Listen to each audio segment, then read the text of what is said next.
Magandang araw po dyan mga kawangis ko kung saan ang sulog ka ng mundo at sa mga kapwa ko OFW. Ito ang inyong lingkod, Anton Olson. Sa mga hindi pa din nakasubscribe at nakalagay sa aking videos, parang awan nyo na. Ngayon pag-uusapan natin tungkol po kay Marlica. Nako, galit na galit siya kay Nicholas Kaufman, yung attorney na kinuha ni Inday Sara. Kasi ayun po kay Marlica, si Hanilet hindi po sinuspended po ni Kaufman na makapasok doon sa ICC. At ito naman si Harry Roque ay binanata naman ni Nicholas Kaufman na dapat daw umuwi na lang siya ng Pilipinas dahil isa siyang puganti. Grabe naman tong babaeng ito kapag tumira maangangang. Panoorin natin po yung litanya ni Maharlika.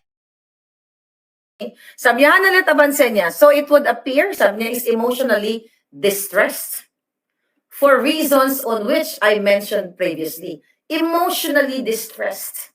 This is attacking Hanilet's personality.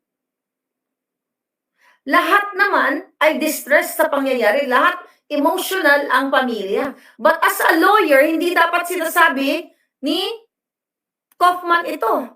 Pwede na sabihin emotionally affected talaga siya dahil syempre yung pangyayari na ginawa kay Pangulong Duterte. Wala siyang simpatya. Wala siyang pakialam sa nararamdaman ni Hanilet na ino-honor ni Pangulong Duterte na common law wife niya at ino-honor ni Pangulong Duterte dahil nanay ng kanyang anak na si Kitty.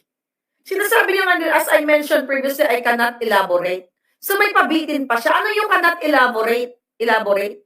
Sabi niya, the simple fact of the matter is that the Vice President, as a lawyer herself, is fully qualified to judge the quality of my engagement with and work for the former president.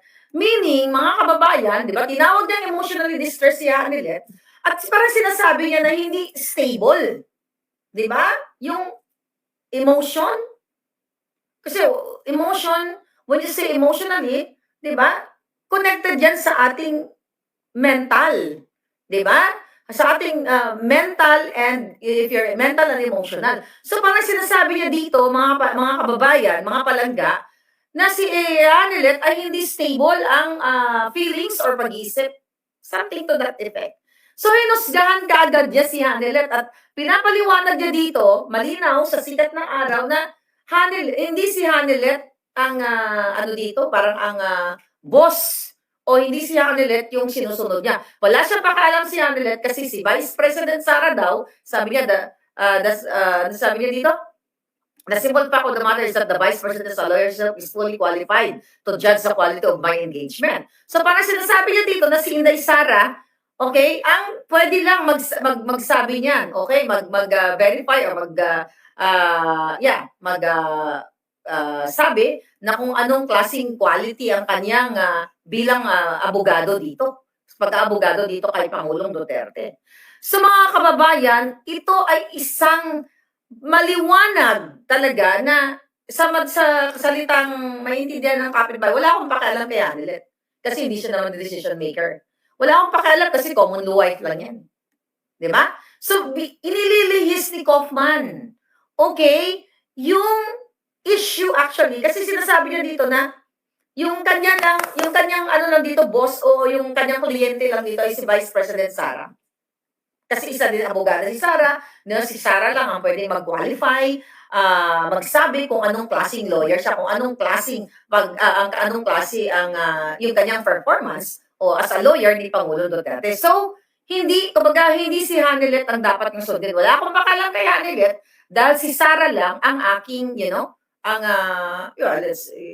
can call it, Sara is a gatekeeper, when it comes to dito sa defense team ni Pangulo Duterte. Dahil si Sara naman talaga, si VP naman talaga ang decision maker. At alam naman natin yan. At hindi nga si Hanilet. Pero may voice sila. Family members sila. They can suggest, pwede sila mag-react, pwede sila magsabi. I think kung may nakikita silang mali. So meaning talagang tinira ni Kaufman ang credibility ni Hanilet dahil sinasabi niya unstable or emotional distress. Di ba? Ito'y pagpapakita ng pag-atake sa personalidad o kredibilidad o pagiging bias ni Kaufman. And as a lawyer, hindi ka pwedeng magpakita ng ganito mga kababayan. Nakita niyo kung bakit maangas itong si Kaufman. Na parang si Bangag, ulit-ulitin natin, bakit ba siya maangas? Saan ba siya nanggagaling? Kasi di ba, noong nakaraan, sa kanilang interview ng kanyang PR or, ano ba kayo, magjowa ba kayo ng inyong PR? Bakit parang sweet ang inyong relation? As magjowa ba kayo? Ako'y nagtatanong lang. Kasi balita ko, itong PR mo, parang, di ba? Lumipat na raw from Ootrecht at dyan sa Dahig at ay, mukhang may nagaganap, nakahindik-hindi. Yun lamang ay nagtatanong tayo dahil may nakarating sa ating informasyon. I don't know how true kung merong romantic affair na nabubuo within the PR. So, I don't know. Okay? Ngayon, ang tanong, how do you this is the question? Okay. Okay. Third question. Ito yung PR ni Kaufman. Wala naman tayong pakialam sa affair niya. Okay? Wala tayong pakialam dyan. Okay? Ang pakialam natin kung paano ididepensa si Pangulong Duterte. At paano irespeto sana ni Kaufman ang family members kasama si Hanelet. Hindi porket si Sara ay Vice President, at di porket si Inday Sara ang kanyang decision maker or gatekeeper, mga kababayan, when it comes to legal defense ni Pangulong Duterte, pwede nang basusin at mag-angas-angas si Kaufman sa anak o sa nanay ni Kitty Duterte. Next, sabi niya, how do you respond to concerns that internal disagreements or personal misunderstandings may be creating unnecessary friction at a time when unity, discretion, and legal focus are most needed? Okay? Ano sagot ni Kaufman? Sabi niya, there are absolutely, sabi niya, no internal disagreements. Okay? Harry Roque is an irrelevancy and comical. Tama ba sabi ito? Okay. Harry Roque is an irrelevancy and my only regret, sabi niya, is that I am being forced to spend far too much time having to deal with these comical intrigues. There are also absolutely no personal misunderstandings between those who are of importance to the former president. Ay, ito ba yan? Tatlong question na ba yan? Was it three question? Oh yeah, I think three question na. Okay. Ngayon, mga palangga. Ano ang ibig sabihin ni Kaufman dito? Bakit binanggit na naman niya si Harry na irrelevant si Harry, na si Harry ay parang katawa-tawa lang, na gumagawa ng intriga?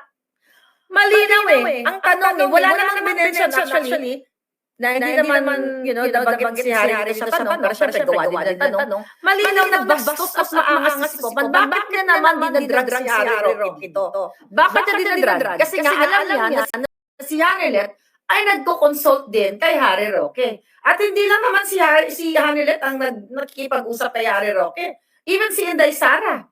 Dahil nga, di ba, pinapunta nga ni Inday Sara, may basahin natin yung sagot ni Harry Roque. Kaya nga si Harry Roque ay napunta sa Dahig dahil nga pinapunta ni Inday Sara. So malinaw talaga na binabastos ng putang inang Kaufman na to. Wala akong pakialam kung kinuha yan ng pamilyang Duterte. Gusto ko siyang murahin. Freedom of speech ko yan dahil hindi ko papayagan yung puking inang Kaufman at kasama yung Alpotera at maybe yung bago niyang PR, we don't know kung may love affair sila. Ako'y nagtatanong lang kasi sobrang patwitams at lumipat na nga daw itong itong PR niya diyan sa Dahig. At iniwan yung pinakasalang jowa ba kasi kasalan pala itong jowa na ito. Ano nangyari?